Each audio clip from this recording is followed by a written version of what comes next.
நம்ம பிறப்பு ஒரு சம்பவமாக இருக்கலாம், ஆனா நம்ம இறப்பு ஒரு சரித்திரமாக இருக்கணும். யார் சொன்னாங்க தெரியுமா?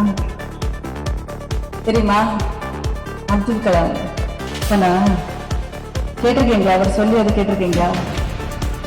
இல்லை நெட்ல பார்த்தப்போ அப்துல் கலாம் எழுதி வந்துச்சா? தெரியல இல்லையா நமக்கு. ஆனா இன்னைக்கு இன்டர்நெட்ல நிறைய விஷயங்கள் அப்படி வந்துட்டு இருக்கு இல்லையா? அது போலியா இல்லை நிஜமா அப்படிங்கறது நமக்கு தெரியல. இருந்தாலும் நல்ல வார்த்தை, இது அவர் சொன்னதுதான். ஆனா அந்த பேர்ல கூட நிறைய இந்த மாதிரி வசனங்கள் வந்துட்டு இருக்கு இல்லையா?